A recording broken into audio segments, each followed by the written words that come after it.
شخصية جميلة جدًا، بس الأم يعني نقول شخصية نرجسية أو toxic شوية. فهي حاسة إن حياتها كلّها البنت كبرت واتجوّزت وليها حياتها وليها أسرتها، بس واقعة تحت نفس التأثير، حياتها واقفة، رغم إنه خلاص أنا بقى ليّا الأسرة الصغيّرة بتاعتي وليّا في factors تانية كتير، في عوامل تانية حواليّا كتير غير الأم، بس ما زال الpeak عندي تأثير الأم والإيذاء.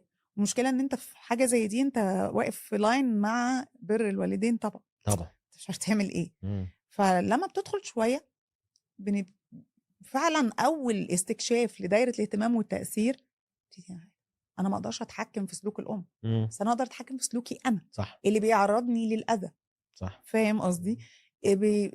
فأول ما البنت بدأت تستوعب ده وأنا حقيقي الدنيا اختلفت، فرق السما والأرض زي ما بيقولوا.